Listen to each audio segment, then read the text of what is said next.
Émile Zola, Thérèse Raquin, chapitre 18.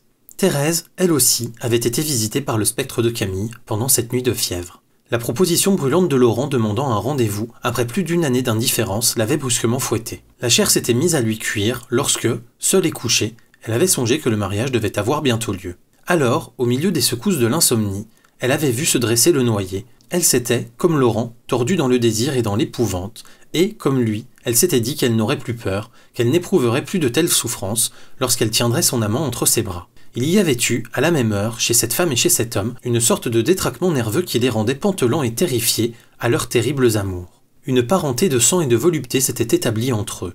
Ils frissonnaient des mêmes frissons, leur cœur, dans une espèce de fraternité poignante, se serrait aux mêmes angoisses. Ils eurent dès lors un seul corps et une seule âme pour jouir et pour souffrir. Cette communauté, cette pénétration mutuelle, est un fait de psychologie et de physiologie qui a souvent lieu chez les êtres que de grandes secousses nerveuses heurtent violemment l'un à l'autre. Pendant plus d'une année, Thérèse et Laurent portèrent légèrement la chaîne rivée à leurs membres qui les unissait. Dans l'affaissement succédant à la crise aiguë des meurtres, dans les dégoûts et les besoins de calme et d'oubli qui avaient suivi, ces deux forçats purent croire qu'ils étaient libres, qu'un lien de fer ne les liait plus. La chaîne détendue traînait à terre, eux, ils se reposaient, ils se trouvaient frappés d'une sorte de stupeur heureuse, ils cherchaient à aimer ailleurs, à vivre avec un sage équilibre.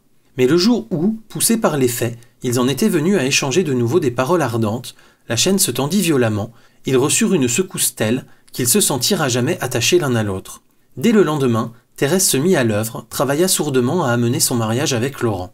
C'était là une tâche difficile, pleine de périls. Les amants tremblaient de commettre une imprudence, d'éveiller les soupçons, de montrer trop brusquement l'intérêt qu'ils avaient eu à la mort de Camille. Comprenant qu'ils ne pouvaient parler de mariage, ils arrêtèrent un plan fort sage qui consistait à se faire offrir ce qu'ils n'osaient demander par Madame Raquin elle-même et par les invités du jeudi. Il ne s'agissait plus que de donner l'idée de remarier Thérèse à ces braves gens, surtout de leur faire à croire que cette idée venait d'eux et leur appartenait en propre. La comédie fut longue et délicate à jouer. Thérèse et Laurent avaient pris chacun le rôle qui leur convenait. Ils avançaient avec une prudence extrême, calculant le moindre geste, la moindre parole. Au fond, ils étaient dévorés par une impatience qui raidissait et tendait leurs nerfs. Ils vivaient au milieu d'une irritation continuelle, il leur fallait toute leur lâcheté pour s'imposer des airs souriants et paisibles. S'ils avaient hâte d'en finir, c'est qu'ils ne pouvaient plus rester séparés et solitaires. Chaque nuit, le noyer les visitait, l'insomnie les couchait sur un lit de charbon ardent et les retournait avec des pinces de feu. L'état d'énervement dans lequel ils vivaient activait encore chaque soir la fièvre de leur sang, en dressant devant eux des hallucinations atroces. Thérèse, lorsque le crépuscule était venu, n'osait plus monter dans sa chambre. Elle éprouvait des angoisses vives quand il lui fallait s'enfermer jusqu'au matin dans cette grande pièce, qui s'éclairait de lueurs étranges et se peuplait de fantômes dès que la lumière était éteinte. Elle finit par laisser sa bougie allumée, par ne plus vouloir dormir, afin de tenir toujours ses yeux grands ouverts. Et quand la fatigue baissait ses paupières, elle voyait Camille dans le noir, elle rouvrait les yeux en sursaut. Le matin, elle se traînait, brisée, n'ayant sommeillé que quelques heures au jour. Quant à Laurent, il était devenu décidément poltron depuis le soir où il avait eu peur en passant devant la porte de la cave. Auparavant, il vivait avec des confiances de brute. Maintenant, au moindre bruit, il tremblait, il pâlissait, comme un petit garçon. Un frisson d'effroi avait brusquement secoué ses membres et ne l'avait plus quitté. La nuit, il souffrait plus encore que Thérèse. La peur, dans ce grand corps mou et lâche, amenait des déchirements profonds. Il voyait tomber le jour avec des appréhensions cruelles. Il lui arriva, à plusieurs reprises, de ne pas vouloir rentrer, de passer des nuits entières à marcher au milieu des rues désertes. Une fois, il resta jusqu'au matin sous un pont, par une pluie battante, là, accroupi, glacé, n'osant se lever pour remonter sur le quai.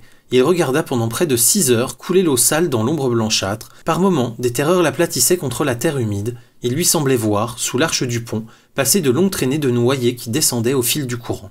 Lorsque la lassitude le poussait chez lui, il s'y enfermait à double tour et s'y débattait jusqu'à l'aube, au milieu d'accès effrayants de fièvre. Le même cauchemar revenait avec persistance. Il croyait tomber des bras ardents et passionnés de Thérèse entre les bras froids et gluants de Camille. Il rêvait que sa maîtresse l'étouffait dans une étreinte chaude, et il rêvait ensuite que le noyer le serrait contre sa poitrine pourrie dans un embrassement glacial. Ces sensations brusques et altérées de volupté et de dégoût, ces contacts successifs de chair brûlante d'amour et de chair froide amollie par la vase, le faisaient haleter et frissonner, râler d'angoisse. Et chaque jour, l'épouvante des amants grandissait. Chaque jour, leurs cauchemars les écrasaient, les affolaient davantage. Ils ne comptaient plus que sur leurs baisers pour tuer l'insomnie. Par prudence, ils n'osaient se donner des rendez-vous. Ils attendaient le jour du mariage comme un jour de salut qui serait suivi d'une nuit heureuse. C'est ainsi qu'ils voulaient leur union de tout le désir qu'ils éprouvaient de dormir un sommeil calme. Pendant les heures d'indifférence, Ils avaient hésité, oubliant chacun les raisons égoïstes et passionnées qui s'étaient comme évanouies après les avoir tous deux poussés au meurtre.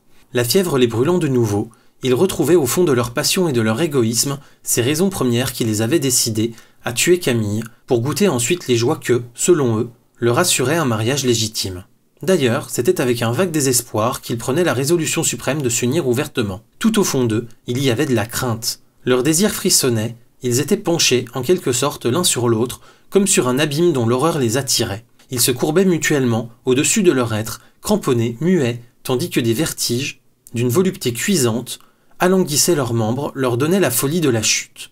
Mais en face du moment présent, de leur attente anxieuse et de leur désir peureux, ils sentaient l'impérieuse nécessité de s'aveugler, de rêver un avenir de félicité amoureuse et de jouissance paisible. Plus ils tremblaient l'un devant l'autre, plus ils devinaient l'horreur du gouffre au fond duquel ils allaient se jeter, et plus ils cherchaient à se faire eux-mêmes des promesses de bonheur, à étaler devant eux les faits invincibles qui les amenaient fatalement au mariage. Thérèse désirait uniquement se marier parce qu'elle avait peur et que son organisme réclamait les caresses violentes de Laurent. Elle était en proie à une crise nerveuse qui la rendait comme folle. À vrai dire, elle ne raisonnait guère, elle se jetait dans la passion, l'esprit détraqué par les romans qu'elle venait de lire, la chair irritée par les insomnies cruelles qui la tenaient éveillée depuis plusieurs semaines. Laurent, d'un tempérament plus épais, tout en cédant à ses terreurs et à ses désirs, entendait raisonner sa décision. Pour se bien prouver que son mariage était nécessaire et qu'il allait enfin être parfaitement heureux, pour dissiper les craintes vagues qui le prenaient, il faisait tous ses calculs d'autrefois. Son père, le paysan de Jeufosse, s'entêtant à ne pas mourir, il se disait que l'héritage pouvait se faire bien attendre. Il craignait même que cet héritage ne lui échappât et n'allât dans les poches d'un de ses cousins, grand gaillard qui piochait la terre à la vive satisfaction du vieux Laurent. Et lui, il serait toujours pauvre, il vivrait sans femme, dans un grenier, dormant mal, mangeant plus mal encore. D'ailleurs, il comptait ne pas travailler toute sa vie. Il commençait à s'ennuyer singulièrement à son bureau. La légère besogne qui lui était confiée devenait accablante pour sa paresse. Le résultat de ses réflexions était toujours que le suprême bonheur consiste à ne rien faire. Alors il se rappelait qu'il avait noyé Camille pour épouser Thérèse et ne plus rien faire ensuite. Certes, le désir de posséder à lui seul sa maîtresse était entré pour beaucoup dans la pensée de son crime, mais il avait été conduit au meurtre peut-être plus encore par l'espérance de se mettre à la place de Camille, de se faire soigner toutes les heures. Si la passion seule l'eût poussé, il n'aurait pas montré tant de lâcheté, tant de prudence. La vérité était qu'il avait cherché à assurer, par un assassinat, le calme et l'oisiveté de sa vie, le contentement durable de ses appétits. Toutes ces pensées, avouées et inconscientes, lui revenaient. Il se répétait pour s'encourager qu'il était temps de tirer le profit attendu de la mort de Camille. Et il étalait devant lui les avantages, les bonheurs de son existence future. Il quitterait son bureau. Il vivrait dans une paresse délicieuse. Il mangerait, il boirait, il dormirait son sou. Il aurait sans cesse sous la main une femme ardente qui rétablirait l'équilibre de son sang et de ses nerfs. Bientôt, il hériterait des 40 et quelques mille francs de Madame Raquin, car la pauvre vieille se mourait un peu chaque jour. Enfin, il se créerait une vie de brute heureuse, il oublierait tout. À chaque heure, depuis que leur mariage était décidé entre Thérèse et lui, Laurent se disait ces choses, il cherchait encore d'autres avantages, et il était tout joyeux lorsqu'il croyait avoir trouvé un nouvel argument, puisé dans son égoïsme, qui l'obligeait à épouser la veuve du noyé. Mais il avait beau se forcer à l'espérance, il avait beau rêver un avenir gras de paresse et de volupté, il sentait toujours le brusque frisson lui glacer la peau, il éprouvait toujours par moments une anxiété qui étouffait la joie dans sa gorge.